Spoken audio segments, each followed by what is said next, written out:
إن الحمد لله نحمده ونستعينه ونستغفره ونعوذ بالله من شرور أنفسنا ومن سيئات أعمالنا من يهديه الله فلا مضل له ومن يضلل فلا هادي له وأشهد أن لا إله إلا الله وحده لا شريك له وأشهد أن محمدا عبده ورسوله. Para se të kalojmë aty, se të vazhdojmë aty ku kemi ndaluar, t'ju lexoj edhe diçka nga Sheikhul Islam Ibn Taymija se e kanë pyetur për kuptimin ose për diçka rreth një pyetje rreth wala yanfa'u dhal jaddi min kal jadd, pra tek duaja që thuhet mas rukuje, gjithashtu ju thash që thuhet edhe pas selam.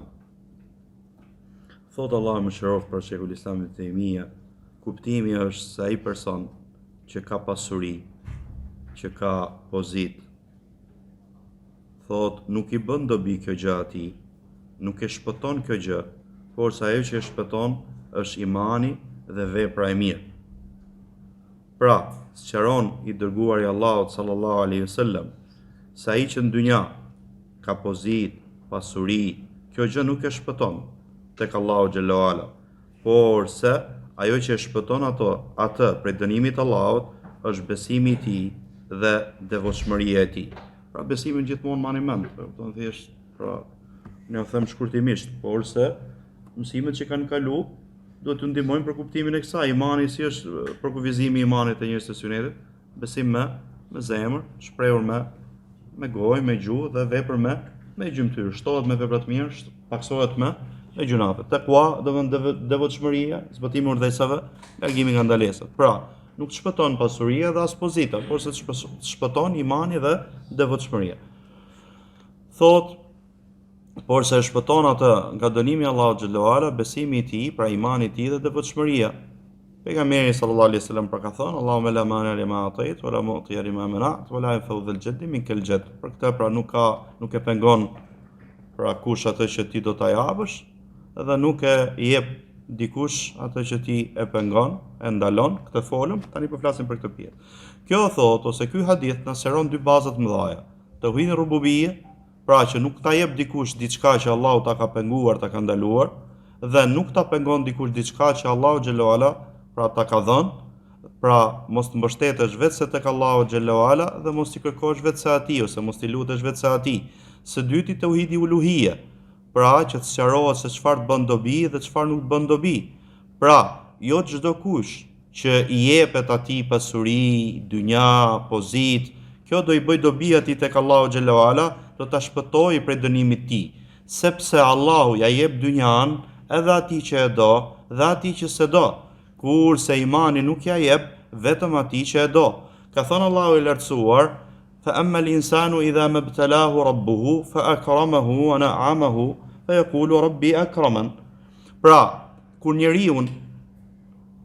kur Zoti e sprovon njeriu, e nderon atë, i jep mirësi atij, ai çfarë thot? Zoti im ka nderuar mua. Ama kur e sprovon atë, ja ngushton atij riskun, ai thot Zoti im më ka nënçmuar. Kella, jo s'është kështu. Pra, thot, jo çdo kush që pra Allahu xhallahu ala, i ka dhënë mirësi atij, do të thotë që është nderim për të. Dhe jo çdo kush që Allahu ja ka ngushtuar gjërat, do të thotë që Allahu e ka nënçmuar atë. Por se kjo është sprov që robi, kur i vjen mirësia të falenderoj dhe të duroj kur i vjen fatkeqësia, vështirësia. Ai, pra që i jepet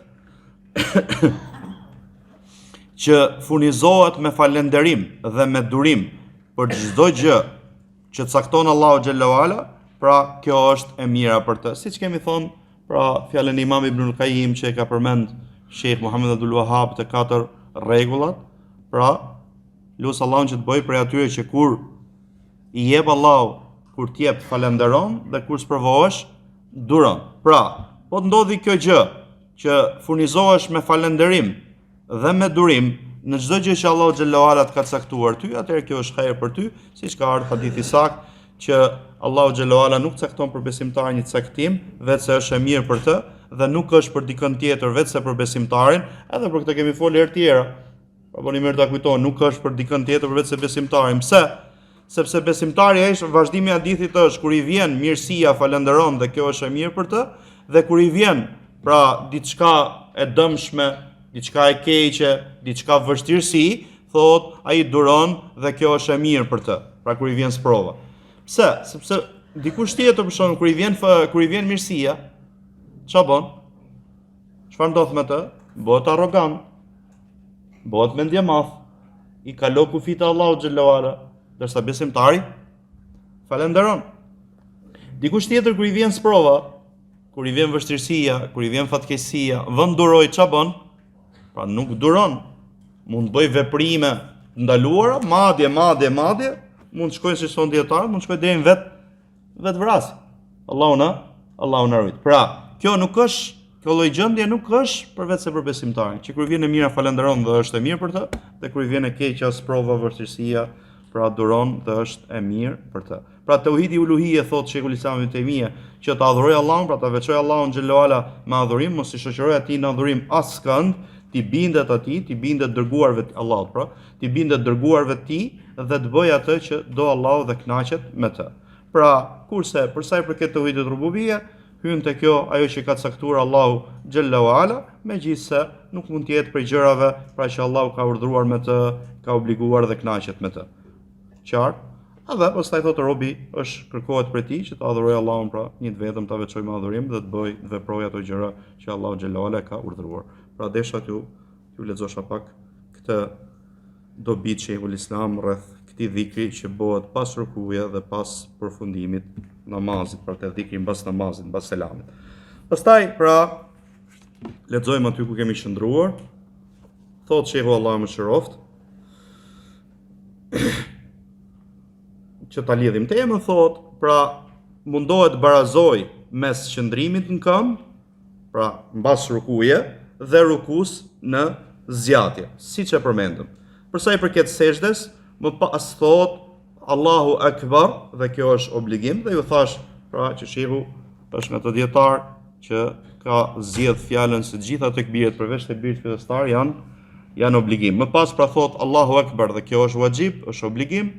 I ngre duart e tij ndonjëherë dhe kjo është pra ngjoni këtë fjalën, nënvizoheni këtë ndonjëherë. Qife, pra kur bin sejdë tani. Ne tham, pra që ajo e përgjithshme është që ngrihen durën në katër vende, tek bin fillestar, kur bien ruku, kur çosh nga rukuja dhe kur çosh për rekat tretë. Qartë? Atëherë do thotë që ndonjëherë ngri duart dhe kur bin sejdë. Kur bien sejdë dhe ka pyetje kështu për shkakun që pyesin njerëzit, o vëlla unë ngrit duart kur as sejdë, do të më bëj se sejdë apo jo? Jo, ky është sunet ndonjëherë me ngrit duart. Jo se ke boti diçka gabim, po është për sunetit që ndonjëherë. Pse ndonjëherë nëse thotë sheku te baza, te libri bazë, si më thon, thot wa inna ma qultu ahyanan, kam thënë këtu ndonjëherë, sepse Allahu e di më së miri që pejgamberi sallallahu alajhi wasallam nuk e bënte këtë gjithmonë. Pse?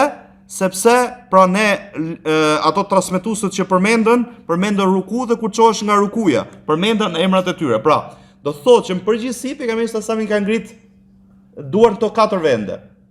Ama ka ardhur që ndonjëherë pra për sunetit është ti ngresh jo vetëm këtu, po siç do vi më mbrapa, te çdo ngritje dhe te çdo zbritje dhe te çdo ngritje. Sa herë që bie dhe ngrihesh. Pra në çdo lëvizje që bën ngre duart. Ky është sunet që ta bësh ndonjëherë. Qartë? Më pas thot, pra bien sejdë me duart e tua dhe I vendos ato para gjunjëve dhe kjo është çështja që diskutohet dietarët, a bie me gjunjë, a bie me duar, thot, pra shehu thot bie me duar, pra I vendos ato para gjunjëve tu. Me këtë ka urdhëruar I dërguari I Allahut sallallahu alaihi wasallam dhe kjo është e saktë prej veprës tij, pra nuk është vetëm fjalë, është dhe vepër e pejgamberit sallallahu alaihi wasallam, pra që vendoste duart para gjunjëve, thot dhe ka ndaluar pejgamberi sallallahu alaihi wasallam që të bërgjansojnë me rënjen e deves, thot dhe deveja bie me gjunjët e saj që I ka pra tek duart, siç thot këtu, tek duart e saj. E ka thënë, do t'ja u lexoj fjalën si ka thënë shehu. Dhe momenti që bie sejdë dhe sejdja është shtyll, mbështetet thot tek duart e tij dhe I shtrin ato, pra nuk I mban të mbledh me kur bë sejdë, I bashkon gishtat, nuk I mban të hapura, pra gjithmonë të kuptoni nuk bën të kundërtën, I drejton gishtat nga kibla dhe duart e tij ose pllëmbët e tij i bën paralel me çfarë? Me supet e tij dhe ndonjëherë i bën pra me veshët e tij. Siç tham te tekbiri, te tekbiri fillestar. Tani jemi sejdë, pra sejdë ç'a bën? Mbështetet robi tek duart e tij. Këtë duar nuk i mbledh, i shtrin. Tjetra thot gishtat i bashkon, i drejton nga kibla, dhe kjo është pse se çfarë persona kur bin sejdë nuk i drejtojnë nga kibla, i marrin herë durat kështu.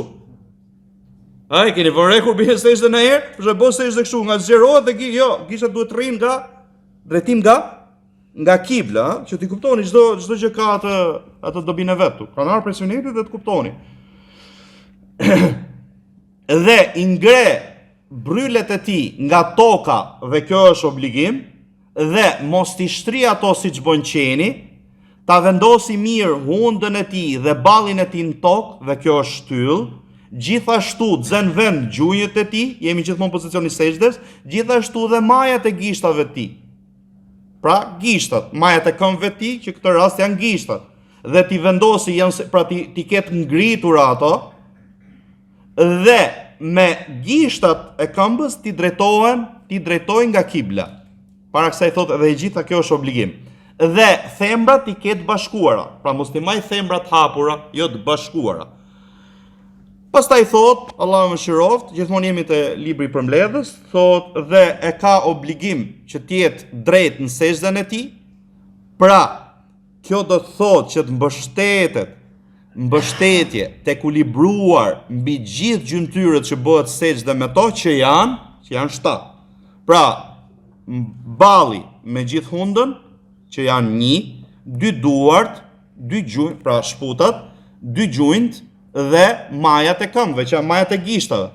Dhe kush ekuilibrohet në sejdën e tij kështu, pra siç tham, ky me siguri ka arrit qetësinë namaz ose qetësinë sejdë, dhe qetësia në sejdë është shtyll gjithashtu, dhe thot gjatë sejdës Subhana Rabbiyal A'la 3 herë ose më shumë, 3 herë ose më shumë, dhe është e pëlqyer që ta shumoj duan në sejdë, sepse është vend ku ka mundësi ka shumë mundësi që të pranohet duaja, dhe ta bëj këtë sejdë afërsisht sa rukuja e tij në zgjatje, pra si të zgjati rukun, kështu ta bëj dhe sejdë, siç e tham, dhe pastaj thot lejohet që të bësh sejdë mbi tokë ose me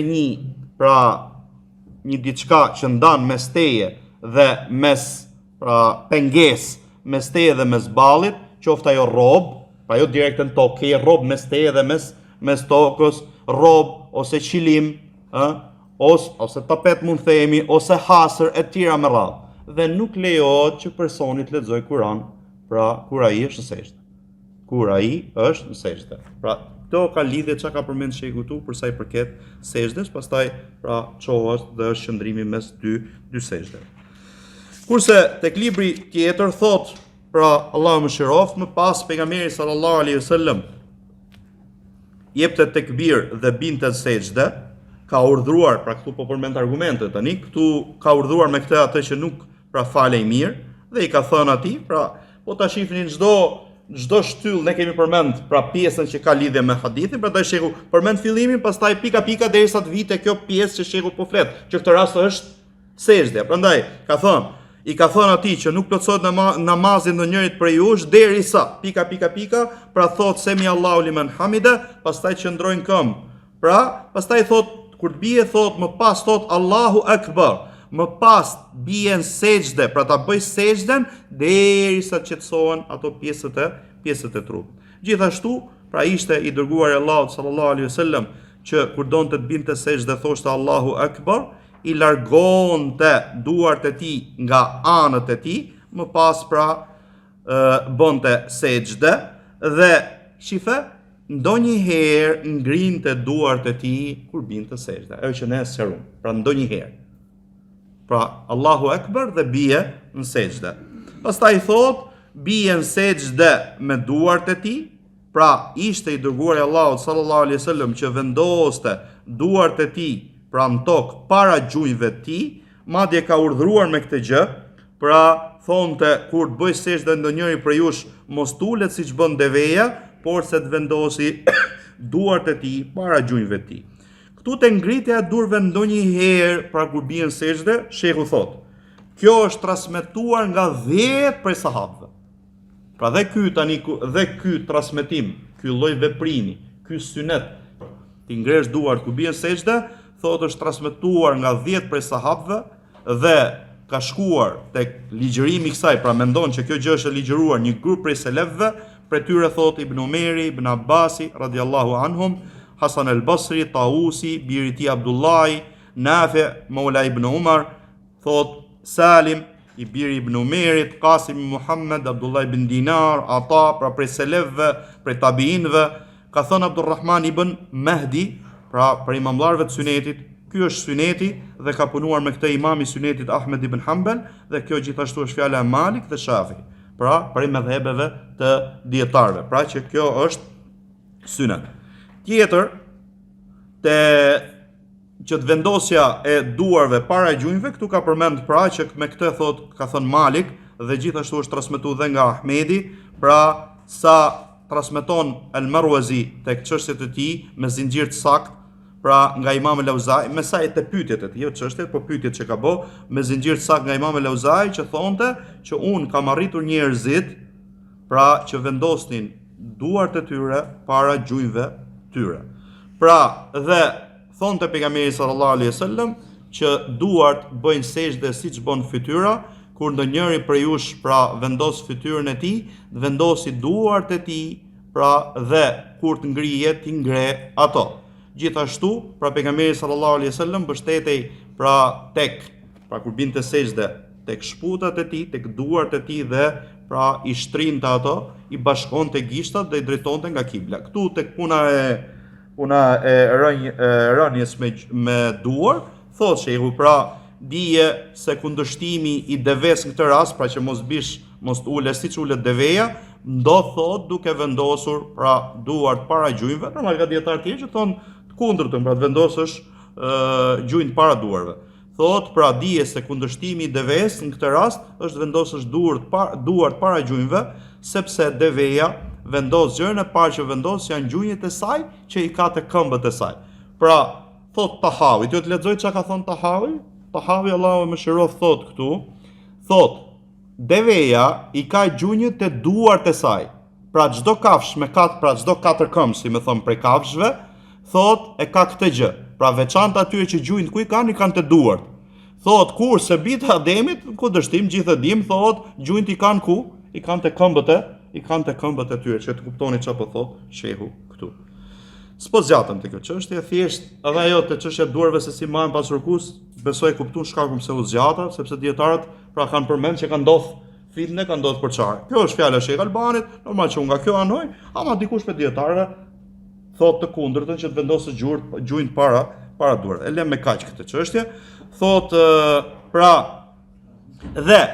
pra i bashkonte gishtat e tij, i shtrinte duart e tij, i drejtonte nga kibla dhe i vendoste ato pra paralel me supet e tij dhe ndonjëherë thot me veshët e tij dhe gjithashtu e vendoste hundën e tij, hundën dhe ballin e tij thot pra në tokë sallallahu alaihi wasallam. Prandaj i ka thënë pra atij që nuk falej mirë kur të bësh sejdë, pra vendosu mirë ose zi vend mirë në sejdë, pra me gjymtyrët e tu ti vendosësh mirë. Gjithashtu thonte pra sallallahu alaihi wasallam kur ti bën sejdë, ze vend fytyra jote, duart e tua derisa të qetësohet pra çdo kock, çdo gjymtyr në vendin e vet.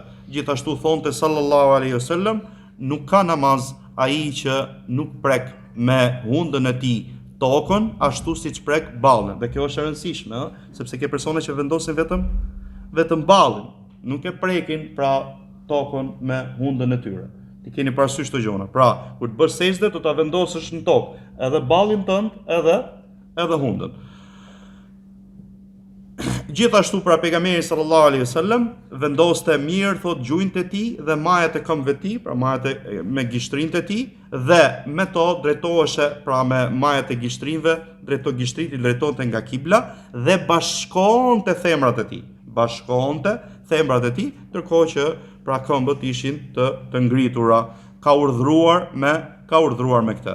Thot këto 7 gjymtyr, me këto 7 gjymtyr pejgamberi sallallahu alaihi wasallam bonte sejdë. Ato janë pra 2 duart, 2 gjunjt, pra këmbët, kuptohet, marrët e gishtra dhe hunda me gjithë ballin. Pra këto 2 gjymtyrët e fundit pejgamberi sallallahu alaihi wasallam i ka konsideruar si një gjymtyr e vetme, thot, pra ka thënë pejgamberi sallallahu alaihi wasallam, besoj këtë hadith e keni gjuar shpesh, jam urdhëruar që të bëj sejdë, një transmetim jemi urdhëruar të bëjmë sejdë me 7 gjymtyr, thot me ballin dhe me dorën e tij e ka çut pra dorën tek hunda, pra si një gjymtyrë e vetme, balli me gjithë hundën, thot pra duart ose shputat, gjunjt dhe majat e këmbëve apo gishtrinët e tij dhe mos të përveshim rrobat dhe as flokët.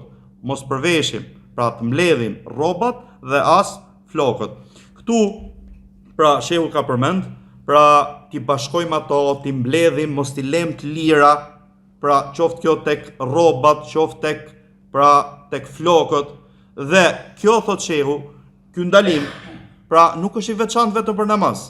Për shembull, nëse dikush i mbledh flokët e tij, rrobat e tij, i përvesh apo i mbledh para namazit, më pas hyn namaz kështu, përfshihet.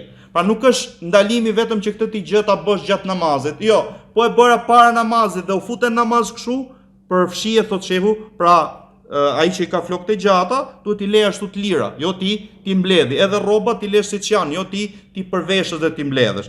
Thot edhe kjo e përfshin ndalimi pejgamberit sallallahu alaihi wasallam te shumica e dietarëve dhe ka ardhur pra ose e përforcon këtë ndalimi pejgamberit sallallahu alaihi wasallam që ka ndaluar që personi pra të falet dhe të ketë mbledhura flokët e tij. Pra ka thënë pejgamberi sallallahu alaihi wasallam për një person që e pa që ishte duke u falur me flokë të mbledhura, thot shembulli i këtij personi është një person që falet duke qenë thot duar lidhur.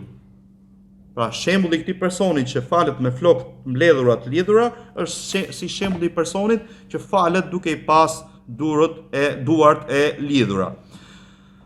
Pra, kuptimi e përmend shehu që kuptimi i këtij hadithi është që kur flokët personi ka pra jo të mbledhura, ato do binë sejdë, pra do binë tokë kur ai bën sejdë, pra po i pate pra të lira flokët ato kur moment që ti bën sejdë, ato do binë tokë dhe i jepet personit shpërblimi i sejdës me këto flokë, momentin që ti i ke të mbledhura, i bi thot që ke kuptimin e tij që s'ka bë sejdë.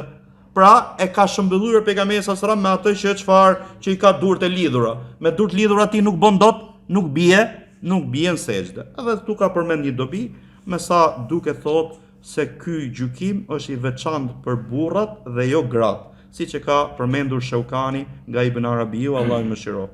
Pra, mbledhja flokëve ka lidhje me burrat, jo me gratë. Do thotë që grave u lejohet me mbledh flokët kur falen. Qartë? Kjo është dobia këtu.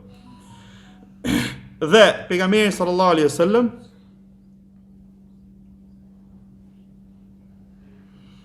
nuk pra i ulte në ato bryllat e tij kur bonte sejdë, pra madje i ngrinte nga toka dhe i largonte nga anët e tij, nga ijet e tij, derisa ata që ishin mbrapa i shihnin pra shihnin bardhsinë e setullave të tij. Madje nëse një qingj i vogël donte të kalonte, do kishte kalu aty. Pra te kjo hapësirë. Pra thonë sahabët që një qingj i vogël nëse donte të kalonte. Dhe aq shumë pra pejgamberi sallallahu alajhi wasallam i hapte duart e tij kur binte sejdë, sa herë thot kanë thënë disa prej sahabëve, na dhimbej pejgamberi, pra kishim dhemshuri, pra keqardhje për kur e bënte këtë gjë. Që imagjino sa i hapte duart. Kuptohet, do ju të lexoj nga dietarë që gjithmonë pra ta bësh të synet kur nuk shqetëson njerëzit që ke, sepse namaz farz për shkakun ti je me xhamat. Do ke njerëz dhe nga djatha dhe nga e majta, qartë. Ama kur je vetëm, kur e ke mundësi, normal ta bësh pra sa më shumë ti largosh pra ti ngresh bryllat nga toka dhe gjithashtu ti largosh nga i aq shumë sa shifnin bardhsinë e sjetullave pejgamberit sallallahu alaihi wasallam. Pra, ndjenim thot keqardhje për dërguarin sallallahu alaihi wasallam kaq shumë thot i largonte duart e tij, pra bryllet duart e tij nga anët e tij kur ai bënte sejdë. Madje urdhronte me këtë duke thonë, kur të bësh sejdë, vendosi shputat e tua, duart e tua dhe ngri, thot, bryllat e tu. Dhe gjithashtu thonte, drejtonin sejdë dhe mos ti shtri ndonjëri prej jush bryllat e tij siç bën qeni. Atë besoj gjithë keni pa qeni se si qëndron. Pra robi s'duhet të mos bëj sejdë ashtu. Pastaj ka thonë pra që është obligim që të sijan sejdë, pra pejgamberi sallallahu alaihi wasallam urdhëronte që personi ta plotësoj rukun dhe sejdën dhe jepte shembull për këtë me kë shembullente, me një person që është i uritur, ka ngrënë thot një hurmë apo dy hurma dhe këto nuk i bëjnë dobi dhe thonte që ky person që bën kështu është nga njerëzit pra me vjedhje që bën vjedhje më të keqe. Pra se e tham dhe herës tjetër kuptimin ose të mësimet që kaluan, pra që të lënë diçka amanet dhe ti nuk e kryen, e tradhton amanetin. Dhe gjithashtu gjykonte pejgamberi sallallahu alaihi wasallam se namazi i personit që nuk e bën rukun dhe sejdën, pra nuk e drejton shpinën e tij në ruku dhe sejdë, nuk e bën sejdën ashtu siç duhet, që namazi i këtij personi është i kot. Dhe pra e ka urdhëruar gjithashtu atë person që nuk fale mirë që të jetë i qetë gjatë sejdës, siç e përmendëm. Pastaj ka përmend llojet e dhikrit në sejdë, thot pra pejgamberi sallallahu alaihi wasallam thonte te kjo shtyll pra llojet ndryshme prej dhikrit dhe duave, ndonjëherë këtë. Ka përmendur duke thënë, pra shehu, thonte subhana rabbiyal ala 3 herë, madje kishte raste, pra ka pas raste që e përsëriste më shumë se kaq, madje thot, pra e ka përsërit shumë një rast namazin e natës, haq sa sejdja e tij ishte afërsisht sa qëndrimi i tij në këmbë, ndërkohë që gjatë qëndrimit në këmbë ai kishte lexuar Bekaren, Nisa dhe Ali Imran. Pra gjë që kemi përsërit kush e disa herë. Gjithashtu pra thonte sallallahu alaihi wasallam subhana rabbiyal ala wa bihamdihi 3 herë, gjithashtu thonte subuhun qudusun rabbul malaikati war ruh, pra siç tham dhe ruku, gjithashtu thonte sallallahu alaihi wasallam subhanakallahumma rabbana wa bihamdik allahumma ighfirli, e shumonte këtë gjë rukun e tij dhe sejdën e tij, pra duke punuar me atë që ka ardhur në Kur'an. Gjithashtu pra thonte nëse pra ruku thoshte Allahumma laka rakat, po Allah për ty kam bërë ruku, vetëm për ty ta bëj rukun, këtu në sejdë thonte Allahumma laka sajad, pra Allah vetëm për ty unë bëj sejdë. Do flasim për kuptimin e këtyre duave, pra porse po ja u lexoj që ti shkruani, ti ngjoni, kush do më mësu, ti mësoj, se sado ju mund të lexoni në te mburoja muslimanit apo tjera, por se mund t'i lexoni me latinisht, edhe latinisht kur ngjoni këtë gjuhën arabe edhe e ke mësu latinisht duket sikur s'është ai dhikri që keni mësu ju, është i dhikër tjetër. Pse se e ke mësu latinisht. Pra subuhun qudusun rabbul malaikati war ruh, subhanaka allahumma rabbana wa bihamdika allahumma ighfirli. Këto dy të fundit i përmendëm dhe gjatë rukus. Gjithashtu pra allahumma laka sajad wa bika amant wa laka aslamt wa anta rabbi sajada wajhiya lilladhi khalaqahu wa sawwarahu fa ahsana suwara wa shaqqa sam'ahu wa basara fa tabarakallahu ahsanul khaliqin. Gjithashtu thonte sallallahu alaihi wasallam Allahumma ighfir li dhanbi kullahu wa diqqahu wa jilla wa awwalahu wa akhirah wa alaniyatahu wa sirra. Gjithashtu thonte subhana dhil jabaruti wal malakuti wal kibriyai wal azama, gjë që e tham dhe ruku. Gjithashtu pra thonte me këto dy duat e fundit gjatë sejdës, pra Allahumma ij'al fi qalbi nura wa fi lisani nura wa ij'al fi sam'i nura wa ij'al fi basari nura wa ij'al min tahti nura wa ij'al min fawqi nura wa an yamini nura wa an yasari nura wa ij'al amami nura wa ij'al khalfi nura wa ij'al fi nafsi nura wa a'zim li nura. Kjo fjala nur që ngjut është nur, dritë. Pra mbëj në zemrën time dritë, në gjuhën time dritë, në gjimin tim dritë, që ta kuptoni pse përmendesh përsëritet kaq shumë, nur, pra më jep nur, më jep dritë. Do ja lexojmë kuptimin inshallah. Dhe e fundit 12 që ka përmend shehu këtu, unë i përzgjodha jo të gjitha, po shumicën ja u thash. Pra, Allahumma inni a'udhu bi ridaka min sakhatik, wa a'udhu bi mu'afatika min uqubatik, wa a'udhu bika mink, la uhsi thana'an alayk, anta kama athnayta ala nafsik.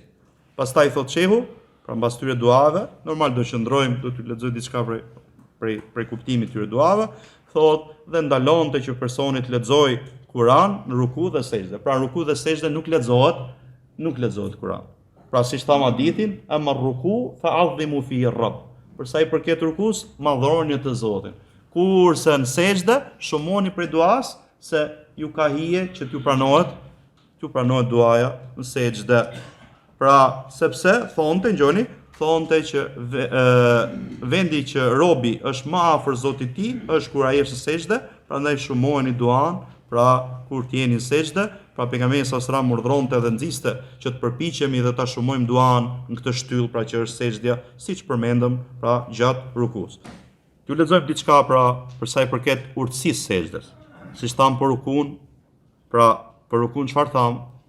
Që ti e madhron Allahun xhallahu ala dhe me pozicionin tënd, me pozicionin që ka marrë trupi yt, pra ti përkulesh, ulesh, pra bën ruku. Kjo është pra madhërim që ti bën Allahu xhallahu ala me trupin tënd, kjo është me vepër, madhërim me vepër, pastaj bën dhe madhërim me fjalë, duke thënë Subhana rabbiyal azim. Subhana rabbiyal azim. Po në sejdë, thot Shehu Themini Allahu më shëroft, urtësia për sejdës është pra sejdja është plotësimi i adhurimit Allahut xhallahu ala. Pra ti je duke adhuruar Allahun me një adhurim plot, duke i nështruar atij, duke ju përulur atij, pra Allahu xhallahu ala. Pra, personi vendos gjën më të shtrenjtë që ka, që është fytyra. E vendos fytyrën, pra duke qenë barabartë me pjesën e poshtme të trupit tij, që janë këmbët. Normal, kjo është përulje, është në nështrim që ti i bë Allahu xhallahu ala Zotit botrave. Pra e vendos aty ku vendosen këmbët. Gjithë këtë gjë e bën për të adhuruar Allahun dhe për t'u afruar tek ai. Pra, për këtë nështrim dhe për ulje, këtë zbritje që ti bën me fytyrën tënde, që e bën për Allahun xhallahu ala, atëherë në këtë pozicion ti je më afër Zotit tënd. Pra kur je në sejdë. Megjithse kur ti je lart, je më afër. Ama për shkak se këtë zbritje, këtë ulje të fytyrës ti e bëne për Allahun xhallahu ala, kjo është pra ti në këtë rast je më afër tek Allahu xhallahu ala dhe nuk e ul dikush, e përul veten e tij, pra dikush për Allahun xhallahu ala, vetë se Allahu e ngre atë person. Pra, kjo është urtësia dhe sekreti te kjo sejdë madhështore që robi e bën për Allahun xhallahu ala. Gjithashtu dhe normal, pra ka historira të ndryshme që tregohen për njerëz që s'kan qenë musliman, pra janë habitur, janë mahnitur, i ka shtyrë që të mendojnë dhe të meditojnë që këta njerëz që vendosin pra fytyrën e tyre, ballin e tyre, gjën më të shtrenjtë tyre, fytyrën e tyre në tokë, këtë gjë e bëjnë, nuk e bëjnë vetëm për diçka shumë të madhe. Dhe kur i ka treguar që këta janë musliman, veçojnë Allahun me adhurim, adhurojnë Allahun xhallahu ala, kjo i ka shtyer ata që të meditojnë, madje ndoshta ka pas histori që ndoshta dhe kanë pranuar Islam. Për që ta kuptoni madhështinë e sejdës. Thot, pra, porse gjithashtu këshill këtu, ajo që kërkohet prej nesh është që të bëjmë sejdë me zemrën tonë, para se të bëjmë me gjymtyrët tona. Pra, ta ndjej njeriu kur bën sejdë këtë përulje dhe në shtrim, pra për Allahun xhallahu ala, që ta ndjej ëmbëlsinë e sejdës, pra kur ai bën sejdë, ta kuptoj që është në këtë moment është më afër tek Allahu xhallahu ala. Pse? Sepse ti po nuk u përule me zemrën tënde, para se të përulesh me trupin tënd, thjesht do bësh si diçka automatike. Ama kur ti po thot shehu po të këshillon që ti këtë përulje ta bësh me zemrën tënde para se të bësh me gjymtyrët e tua, dhe momenti që pra do ndjesh të në shtrim dhe përulje, atëherë ti do ndjesh ëmbëlsinë e adhurimit.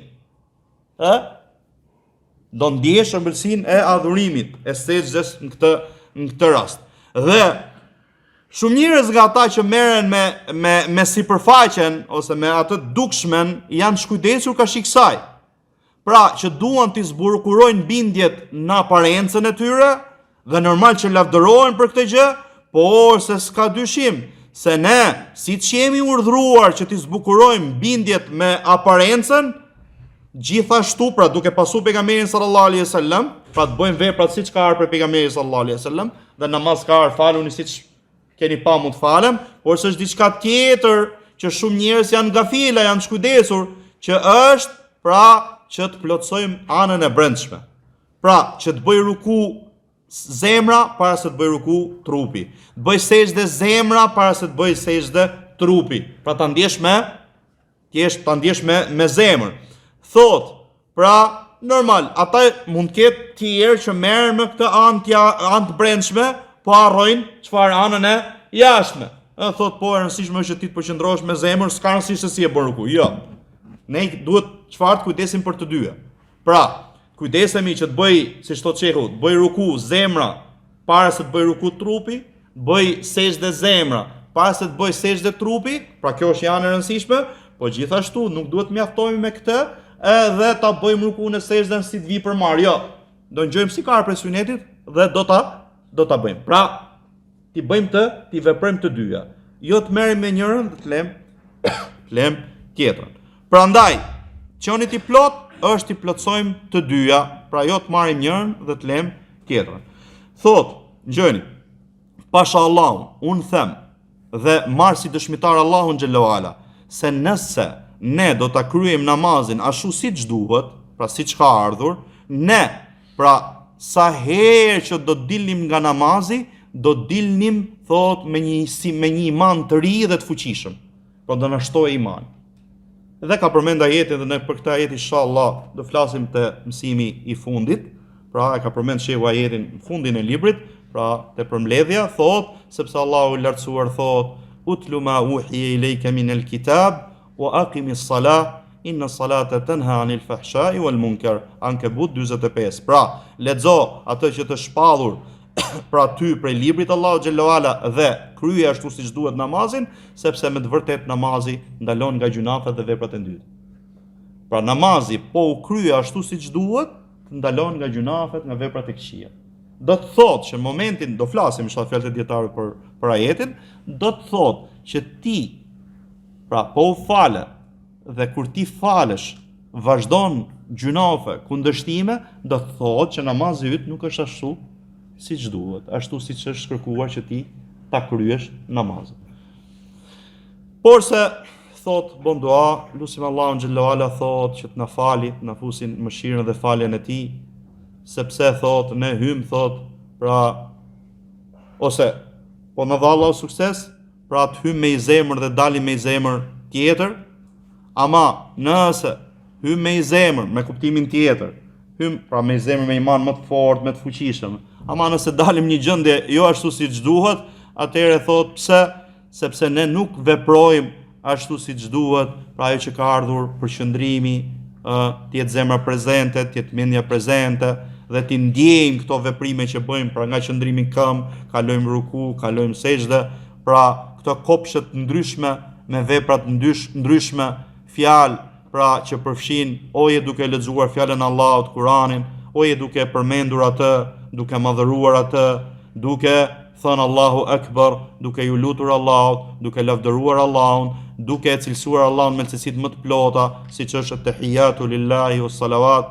Pra këto janë kopshet madhështore, pra që nëse robi do përqendrohet, do ketë përfitim shumë të madh. Por se ne thot kemi mangësi dhe nuk i shohim këto sekretet namazit. Dhe ka ardhur hadith që pejgamberi sallallahu alaihi wasallam ka thënë, Allahu ja ka bë haram zjarit që të haj, pra që djegi, kuptohet që djegi ato gjurmët e sejdës. Pra inshallah do flasim për këtë hadith më pas, kur të vite vlera e sejdës. Pra ata gjunafqar për muslimanëve që do hyjnë zjarr, pra nuk ja djeg ato shenjat e sejdës, zjarri nuk ja djeg. Gjymtyrë që robi ka bë sejdë me to. Pse? Sepse gjunafqarët për besimtarëve, nëse Allahu pra nuk ja ka pranuar pendimin, nuk i fal ata dhe nuk kanë ato të mira, pra që të anojnë që të peshori atyre nuk kanë më shumë të mira se sa të këqija, atëherë thot, pra Allahu xhallahu ala po deshi ti dënoj, thot ata do dënohen, pra në zjarr për shkak ose sa kanë gjunafet e tyre, por se gjymtyrët që ata kanë bërë sejdë janë të respektuara dhe nuk i djeg zjarri dhe nuk dikon tek ato zjarri. Qartë? Kjo është pra urtësia e sejdës. Pastaj pra ka fol shehu për kuptimin e këtyre duave, pra shehu themini Allah më shëroft, te duaja subhana rabbiyal a'la, pra subhana siç e tham kush e di sa herë, pra Allah është larg metave dhe mangësive. Larg metave dhe mangësive. Nuk ka ai pra të meta dhe mangësi, është i plot xhellewala, pra rabbiyal a'la, pra larg metave është Zoti im i lartësuar, pra nuk thu këtu rabbiyal azim, sepse pra Allahu i lartësuar, pra që lartësia Allahu xhellewala, këtu është më e përshtatshme se sa pra madhështia Allahu xhellewala. Sepse momentin që robi bë sejdë, pra është në pozicionin më të ulur. Pra je ulur në tokë, ke rënë me ballin tënd në tokë. Thot prandaj ky rast më e përshtatshme është që ti të lavdërosh Allahun xhallahu ala, pra sa ai është i lartësuar. Shifë thot urtësinë këtë çështje. Për shembull, hadith tjetër. Sahabët kur ishin në udhtim, kur ngriheshin lart, pra diçka të lartë, ata ngriheshin thonin Allahu Akbar. Pra nëse do ishin një kodrin ose diçka sipër, kur ngjiteshin sipër, thonin Allahu Akbar. Kur ishin duke zbrit, pra nga lartësia zbrisin, thonin Subhanallah. Kur ngjiteshin, Allahu Akbar. Kur zbrisnin për poshtë, thonin Subhanallah. Thot sepse kur njeriu ngrihet, ndoshta thot i pëlqen vetja, e shef veten si të lartë. Dhe e shef të lartësuar veten e tij. Prandaj më e përshtatshme në këtë rast është thosh Allahu Akbar. Pra Allahu është më, pra nëse të shkon mendja që ti tani duke u ngrit lart, je i madh, i lartësuar, mos harro se Allahu Akbar, Allahu është më i madh se çdo kush dhe çdo gjë. Mos harro thot këtë gjë, pra Allahu Akbar, që ti përkujtoj vetes ti, pra se sa i madh është Allahu xhallahu ala. Ama kur zbritja poshtë është mangësi. Dhe momenti që ti kujto mangësinë, thu subhanallah, pra Allahu është larg çdo tmete dhe mangësie. Shife lidhja, komenti, pra që Allahu xhallahu ala është larg çdo tmete dhe mangësie. Prandaj thot përmendet kjo gjë. Pastaj thot pra kur themi që Allahu është i lartësuar, pra kemi si qëllim që Allahu pra është i lartësuar, është mbi arsh, gjithashtu i ka cilësitë e larta. Kjo gjendet thot e natyra pra njerëzore, e natyra e pastër e njeriut, përveç atyre që i ka deviju shejtani, pra ka bërë që të devijojnë nga natyra e tyre. Allahu xhallahu ala, pra çonit Allahut lart, që është i lartësuar, thot në këtë gjë e kanë fitre njerëzit. Prandaj nëse do i thuash një njeriu thjesht, thot çfarë ke si qëllim ti me subhana rabbiyal ala, normal ai që e kupton sa ç'është duke thonë, sidomos ai që di arabisht. Mund ta thot dikush e thot shqip po se di se çfarë do thot. Pra, momenti që thuti subhana rabbiyal ala, larg çdo tmete, pra mangësie, është Zoti im i lartësuar. Thot nëse e pyet një njeri thjesht se çfarë ke për qëllimi me këtë të lartësuar, ai do thotë që Allahu është mbi çdo gjë. Thot dhe nuk i shkon mendja që Allahu ka cilësitë e larta. Megjithëse ata që kanë mohuar që Allahu xhallahu ala është lart, është i lartësuar, është mbi arsh, thot për atyre që i drejtohen pra kiblës, për grupeve të humbura, thot s'ka dyshim se ata kanë kundërshtuar Kur'anin dhe Sunetin dhe mendimin e gjithë selefëve, logjikën dhe fitrën. Nëse ata do ktheheshin te fitra e tyre, do e dinin se besimi që Allahu është lart, pra është mbi qiej, është mbi arsh, është lartësi, siç e ka thënë asaj pra robëresh pejgamberi sallallahu alajhi wasallam që ku është Allahu, si tha, fis sama. Dhe ne kemi thënë herës tjetër që kemi dy shpjegime këtu. Pra si do ta shpjegojmë fin dhe si do ta shpjegojmë sema. Pra nëse do themi sema, pra është qielli i ndërtuar prej Allahu xhallahu ala, atëherë kjo fjala fi këtu vjen me kuptimin ala, pra Allah është mbi qiej. Nëse do ta lëm pra në kuptimin e vet që është një nga kuptimet e njohura në, atëherë sema vjen nga kuptimet e fjalës sema, lartësi. Pra themi ose Allahu është mbi qiej ose Allahu është lartësi. Është lartësi. Dhe pejgamberi sa më çfarë tha për këtë robëresh? Pra mbasi tha këtë pyetje dhe pyetën tjetër se kush jam unë, tha ti je i dërguar i Allahut, pejgamberi sallallahu alaihi wasallam tha liroje, pra sa ajo është besimtar. Liroje sa ajo është besimtar. Ndërkohë që njerëzit që nuk janë edukuar në akiden e selefëve, edhe Sheikh Albani apo dietar tjerë tyre që mund të jenë shoqëruar me vite me xhamatin tablik, me tabliksat e tjera me radhë. Nga pyetjet që i bëjnë tillëve është se çka kuptimi ka fjala la ilaha illallah dhe ku është Allah. Mund të jenë me vite që kanë net, edhe do ta shohësh që nuk e din kuptimin la ilaha illallah dhe do shqetësohen shumë nëse ti i pyet ata se ku është Allah. Madje librat e Esharive apo Maturidive, nga pyetjet e ndaluara, ato thonë për pyetjet e ndaluara është kjo dhe kjo. Për pyetjet e ndaluara që të pyesësh për Allahun ku është Allah. Ndërkohë që ai që ka pyet ku është Allah, kush është pejgamberi sallallahu alaihi wasallam. Edhe në atë në hyt bën gjithashtu çka ka bë, ka thënë, pra kur i ka pyet sahabët, i ka thënë që ju do pyeteni për mua, çfarë do dëshmoni, çfarë do thoni? Ne do dëshmojmë i dërguar Allah thotë që ti e ke transmetuar shpalljen. Pejgamberi sa çka ka bë me gishtin, e ka drejtuar nga qielli dhe ka thënë Allahumma fashhad, ose Allahumma shhad. O Allah dëshmo, Allah pra pejgamberi sa gjithashtu ka drejtuar gishtin nga qielli. Ndërkohë që prej librave këtyre sekteve devijuara që drejtosh me gishtin nga qielli është diçka ndaluar. Madje mund të arrin disa prej tyre që ky gisht duhet Ndërkohë që këtë gjëra, si kjo, shifeni ignorancën e tyre, si pyetja ku është Allahu, si drejtimi i gishtit, pra drejt qiellit, kanë ardhur nga pejgamberi sallallahu alaihi wasallam. Imagjino ku arrin devijimi. Ama një fitër e thjesht, siç i ka thënë pra një nga njerëzit me dia, po një njerëz thjesht, një prej esharive, kur ai po thonte disa fjalë, po jo them fjalët e çfarë thonte, edhe një njerëz thjesht në atë hallkën e mësimit të tij, në atë rrethin e mësimit të tij, i thotë lërën ai lërg nga këto fjalë. Thotë më trego pak këtë që nuk ka dikush me logjik, nuk ka dikush që thotë o Allah, vetë se direkte duhet nga i ngre nga qielli, ma trego pak këtë, ma shpjego pak këtë. Pra kjo është domosdoshmëri, pra natyrën e çdo kujt, kur thotë o Allah, nga drejtohet. Nga e ka të domosdoshmërinë e zemrës ti drejtohet, i ngre durën nga ku? Nga qielli, lart. Andaj këta që kanë devijuar nga kjo normal, pra shejtani ka bëu që të devijoj pra zemra tyre nga fitra që Allahu xhallahu ala i ka krijuar njerëzit. Prandaj thot, pra shehu, thot nëse do kthehen fitrën e tyre do ta dinë se besimi, pra që Allahu xhallahu ala është i lartësuar me veten e tij, pra është lart, është diçka me patjetër, pra dhe patjetër pra duhet pohuar kjo gjë. Prandaj pra, po t'i shohësh ta persona, kur i ndodh atyre diçka, zemrat e tyre drejtohen drejt lartësisë, drejt qiellit. Shife thot kur ata qëndrojnë në Arafat, pra kur i lutën Allahu xhallahu ala në Arafat, thot ku ngren duart e tyre, nga i ngren thot, a i ngren sipër apo i drejtojnë nga toka? Normal çdo kush e di që ti duart i ngre prej drejt qiellit.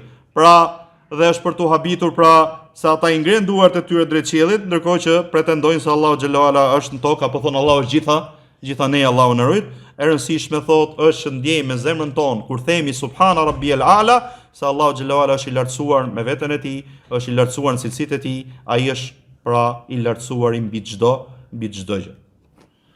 Gjithashtu prej duave që përmendi shehu që thuhen gjatë sejdës, pra është fjala subun ose duaja dhikri subuhun qudusun rabbul malaikati war ruh.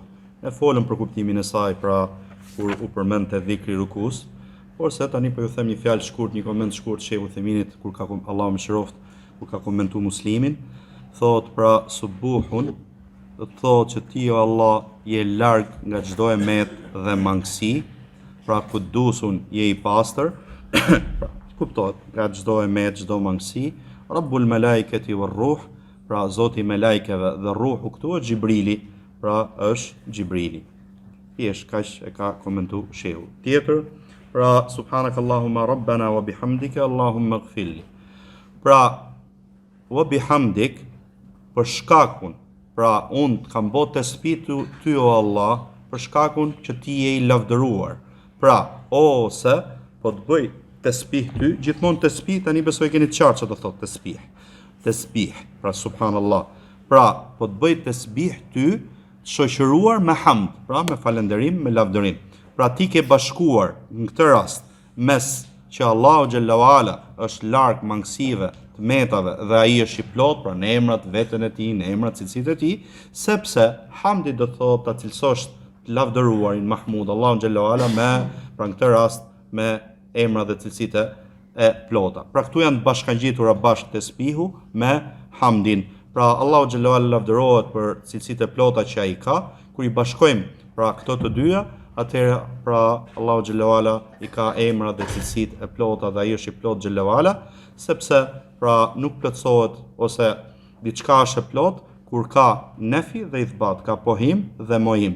Pra ne themi që ai është larg tmetave dhe mangësive dhe pohojmë pra emrat dhe cilësitë e plota për Allahun xhallahu ala. Pra, kështu ti kur ke bashkuar mes tesbihut dhe hamdit, pra ke bashkuar mes mohim, mohon, pra çdo gjë që Allahu xhallahu ala është larg, çdo mangësie, çdo gjë që si takon madhështisë tij, gjithashtu pohon cilësitë e plota për Allahun xhallahu ala. Pra te ky hadith ti ke mbledh, ke bashkuar të treja llojet e tauhidit, pra tauhidi uluhiyete Allahumma, pra o Allah, pra sepse Allah çfarë do thot? I adhuruari me drejt. Tauhidi rububiyya Rabbana, pra subhanaka Allahumma Rabbana, subhanaka Allahumma Rabbana wa bihamdik, pra te Rabbana është tauhidi pra rububiyya dhe tauhidi emrave dhe cilësive subhanaka wa bihamdik. Pra mohon çdo mangësi, pra që çdo tmet dhe mangësi për Allahu xhallahu ala, që si ka hije madhështisë ti. Nga ana tjetër, pra pohon emrat dhe cilësitë e plota të Allahu xhallahu ala, te fjala hamd, Allahumma ighfirli, pra o Allah më fal, dhe çfarë do thot maghfira? Pra që Allahu t'i fshehi gjunafet dhe t'i fali ato. Ta fshehi, ta mbuloj tmetën dhe ta fali pra gjunafin. Prandaj thot ka ardhur tek hadithi i personit që Allahu xhallahu ala do ta marrë llogari ditën e gjykimit, pra që quhet hisab al-yasir, pra llogaria e lehtë. Në një nga duat si çdo vi që pejgamberi sallallahu ose shehu e ka përmend që thuhet pra para selamit, thuhet në teshahud, tham Allahumma hasibni hisabe yasira. O Allah merr llogari me një llogari të lehtë. Ose siç ka ardhur sura Inshiqaq, fa sawfa yuhasabu hisaban yasira. Pra do merret llogari me llogari të lehtë. Kush është llogaria e lehtë? Shifë se te ky hadithi thot, ose siç ka ardhur tek hadithi i atij personit që do ta marrë Allahu xhallahu ala llogari ditën e gjykimit, do i thot atij, pra për gjunafet, unë ti kam mbuluar ato në dynja aty dhe po ti fal sot. Në dynja ti kam fshehur, ti kam mbuluar, kurse sot pra ditën e gjykimit po ti fal. Prandaj thot, pra këtu ti kam mbuluar dhe po të ruaj prej dënimit, pra nuk po dënohesh. Prandaj kur themi maghfir, o Allah më fal, pra o Allah më mbulot metat dhe mos më dënon. Më fal, pra më fal, mos më dëno, më mbulo këto meta. Prandaj Allahu xhallahu ala çfarë thot te ky hadithi, ti kam fshehur, ti kam mbuluar në këtë botë, pra nuk kam fliqur Allahu në ryt. Se mundet Allahu xhallahu ala çfarë të bëj? Ti zbulon metat, ti merr vesh gjithë dynjaja, fliqet robi, Allahu në ryt. Prandaj, siç ka ardhur Kahtanim duket se thot Allahu më shiroj, wallahi law alimu qabiha sarirati la abas salama ilayya man yalqani. Sikur ti dinin ato domethënë ato gjunafet e mia të fshehta, që unë s'jam terezi fshehtë të rreth, ndoshta nuk do më jepin as selam. Pra nga gjunafet që unë kam. Ose siç kanë thënë disa prej dietarëve, sikur gjunafet kishin e erë, s'besoj se do ulesh njëri afër nesh. Pra sa çdo gjunaf që ti bën mbi erë, imagjino tani domethënë nga kjo era, gjunafet e shumta që ti ke bërë, çdo gjuna ka shkaktuar erë, i bie që stulet njëri afër. Prandaj shifeni faljen e Allahut, mëshirën e Allahut, çfarë të bë? Pra kur ti thua Allah më fal, pra mbi mbulo këto të meta që mos të merren vesh dhe mos më dëno për to, më fal. Qartë? Do vi prapë kjo në dhikrin mes dy sejdave, inshallah do flasim prapë. Pra, sikur njeriu të fliqej me gjunafet e tij në dynja, thot dhe mos dënohet në ahiret, nuk quhet ky person ghufira la është fal. Pse? Sepse nuk i ka ndodhur mbulimi në këtë botë, është fliq këtë botë.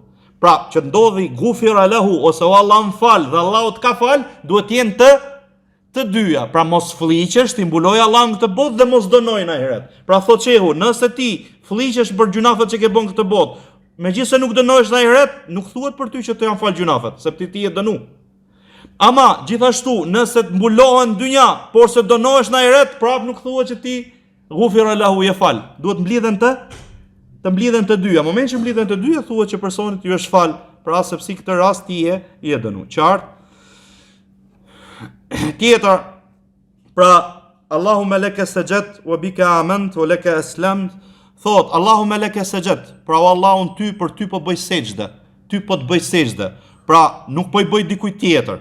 Wa bika amant, pra ty të kam besuar. Wa laka aslamt, pra t'jam nënshtruar, t'jam për ulur. Sajada wajhiya lilladhi khalaqa.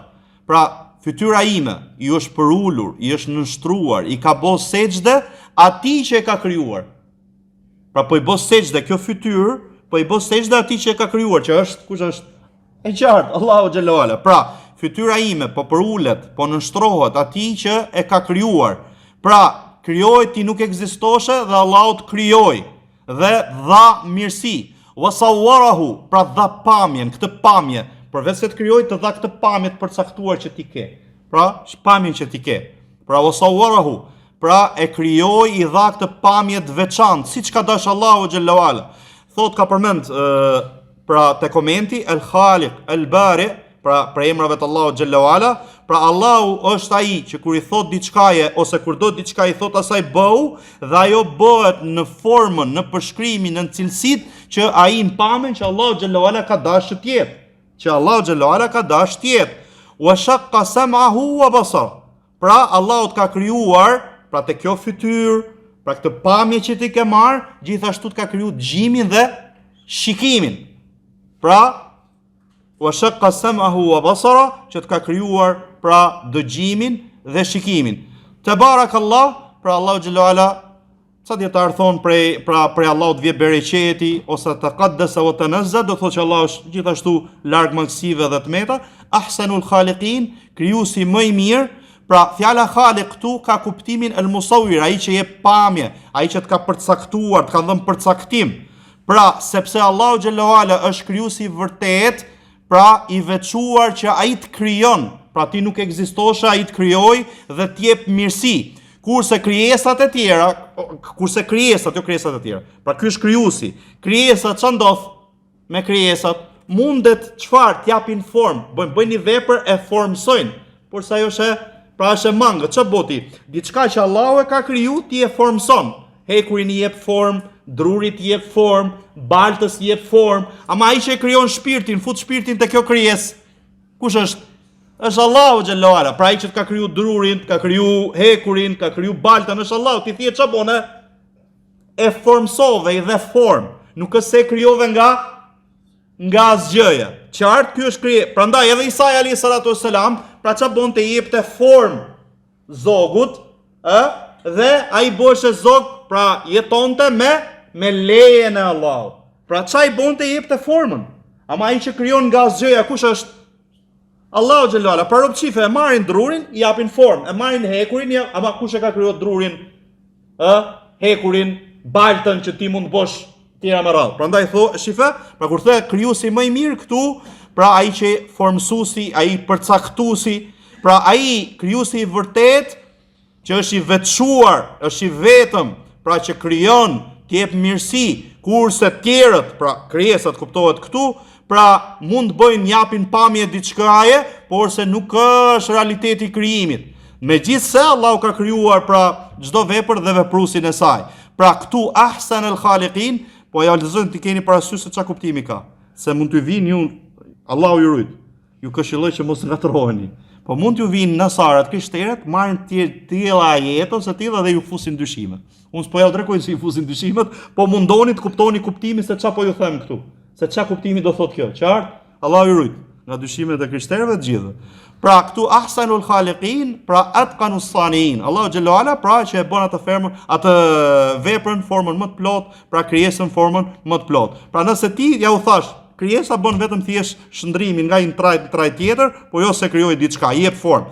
Pra kjo fjalë khalq, pra nuk është se mohohet nga krijesat nëse kur vjen me kuptimin çfarë vepër, sepse krijesa bën vepër. Për shembull, ditën e gjykimit, që të kuptoni fjalën, ditën e gjykimit do I thuhet atyre që kanë bërë piktura, statuja. Çfarë do I thuhet?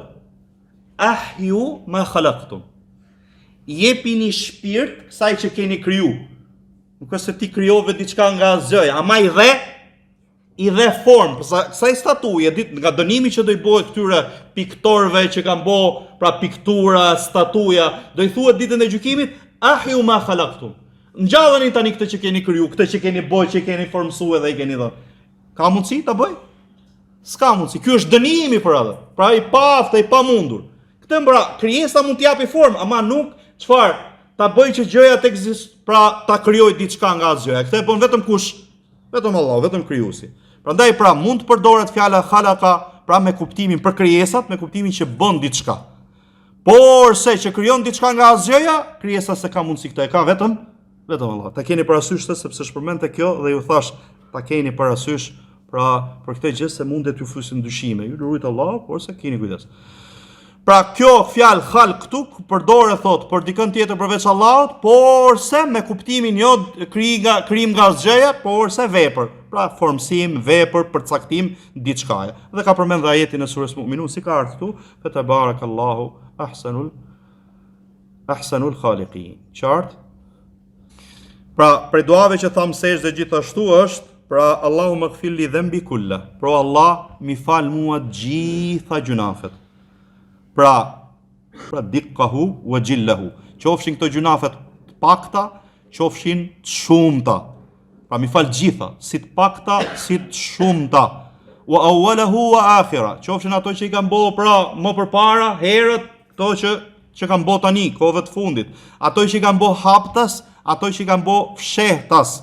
Pra për sa i përket haptas pra sytë e njerëzve dhe fshehtas kush fsheh asnjë, se për Allahun nuk i fshihet Allahut asgjë. Prandaj shifë si thot, pra kjo haptas dhe fshehtas për sa i përket dikujt tjetër përveç Allahut, se tek Allahu janë gjitha njësoj. Ai e di dhe të fshehtën dhe ato që ti shfaq, që të kuptoni dua.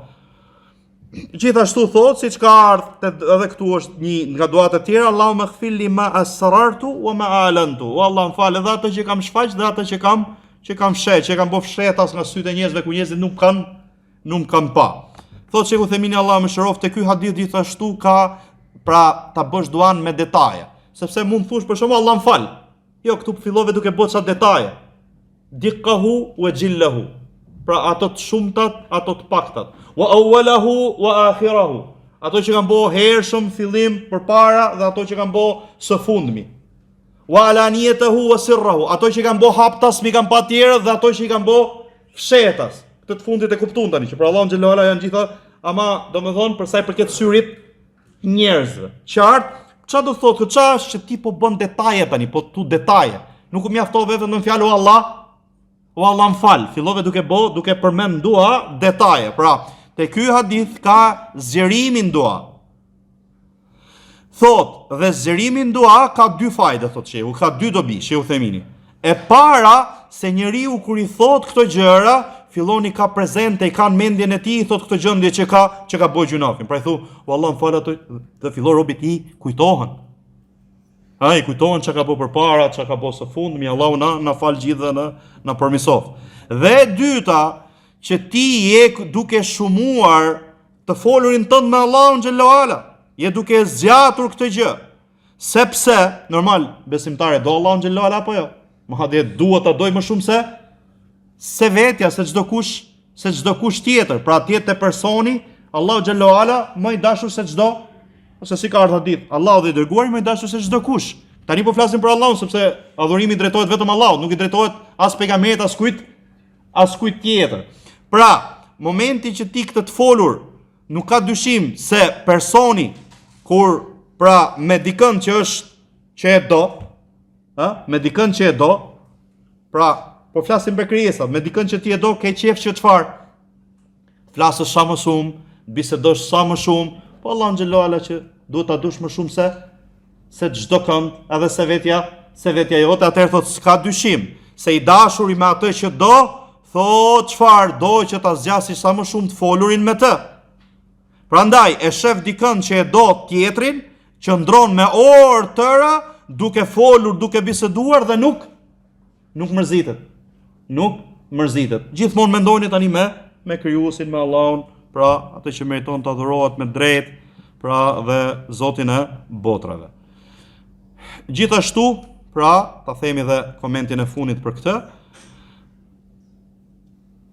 te fjala diqqahu wa jillahu, pra qofshin këto gjunafe që un kam bë të pakta apo të shumta, qofshin sa dietar shifë prandaj po jo lexoj këtë. Pra të pakta të shumta, ca kanë thonë, qofshin gjunafe të vogla apo të mëdha. Pra mi falo Allah, qofshin të vogla, qofshin të mëdha. Pra, sepse ti tani thot te ky rast je duke çfarë? Duke u ngritur. Je duke u ngritur. Dhe tjetra, sagirahu e kebirahu, të vogla dhe ndaja, gjithashtu ndodh që shpesh herë që gjunafet e mdhaja lindin nga çfarë? Nga vin. Kur ti insiston te gjunafet e vogla, insiston te e vogla dhe kjo e vogla ku të çon? Çon që të bësh gjunafe? Çon që të bësh gjunafe të mdhaja. Dhe ti thot, pra kur insiston te gjunafet e vogla, nuk i kushton rëndësi, pra s'bëjnë përshtypje, atëherë thot to janë mjete që të çojnë te gjunafet e mdhaja. Wa awwalahu wa akhira, pra ato që ke bërë hershëm, që ke bërë më përpara për gjunafet tuaja, dhe ato që bën së fundmi, wa alaniyatuhu wa sirra, pra ato që ke bërë të shfaqura, të dukshme dhe të fsheta. Kjo thot për sa i përket dikush tjetër përveç Allahut, se për sa i përket Allahut, gjithë tek Allahu janë njësoj. Siç thot Allahu xhallahu ala, inna Allaha la yakhfa alayhi shay'un fil ardi wala fis sama. Allahu nuk i fshihet asgjë as në tokë dhe as në qiell. Allahu na përmirësoft, Allahu na fal gjunafet, Allahu na bëf shndrueshëm fenë e tij dhe na bëf shëndesin në Islam dhe Sunet. Subhanallahu wa bihamdihi, ashhadu an la ilaha illa anta, astaghfiruka wa atubu ilaik.